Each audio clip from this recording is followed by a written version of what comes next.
خب بچه پارت آخر از درس دوم هستیم. توی این درس بهتون میگم بچه شما میتونید این 3 جلسه رایگان با دوستانتون به اشتراک بذارید. فقط این 3 درس رایگان.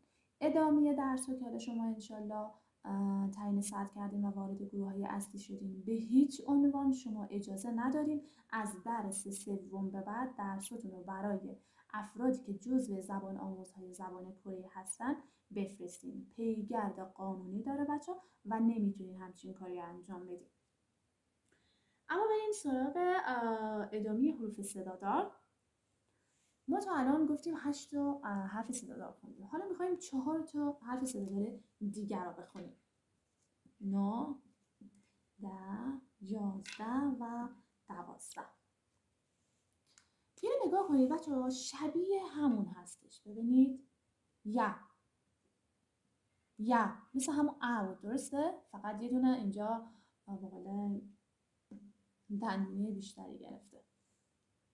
یا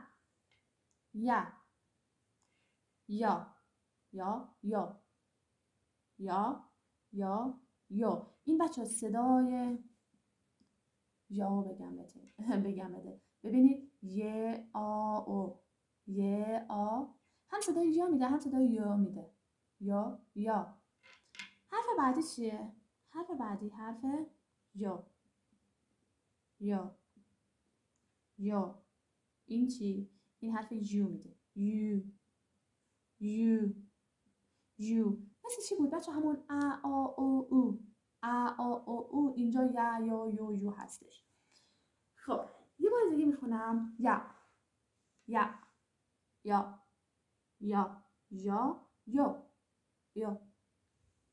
حرف بعدی یو و حرف بعدیمون یو. بچه این همون او کشیده بود. خب اینجا یو کشیده هستش. یو مثل چی؟ فکر کنم اینو. این مثل هیانگ. تاجیک سبزم بردارم بچه ها. مثل هیانگ.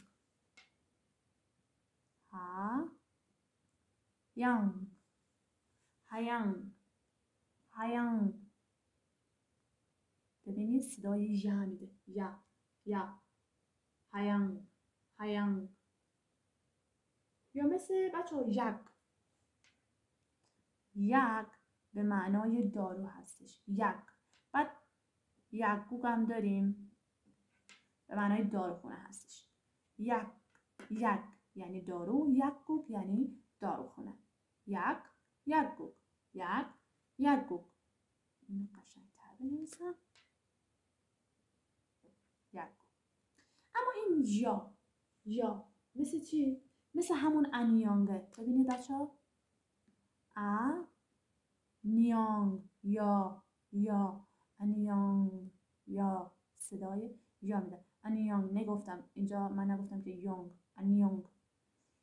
ببینید توی یه سری از کلمات صدای آ میده، توی یه سری از کلمات صدای او میده. دقیقاً مثل چی؟ مثل آی ما. ببینید بچه‌ها ما توی فارسی این آ رو داریم. خب وقتی کلاهش رو برداریم ممکنه ا خونده بشه، ا خونده بشه، او هم خونده بشه، یا همون اصلا آ باشه فقط کلاهش رو برداشته باشه. پس این هم میشه گفت مثل همون آه خودمون هستش. انیان. اما حرف بعدی چیه؟ یو مثل چی؟ مثل اینو اینجا واسهتون بنویسم بچه. این همون یوه هستش. این یوه. خب ببینید یا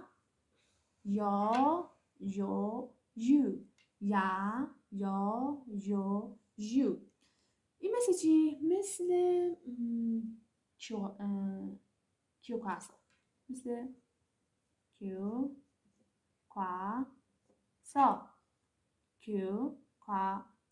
یا اصلا مثل حکیو.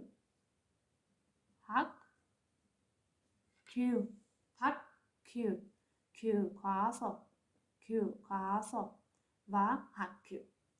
اما بعدی مثل چی؟ یو هستش بچه.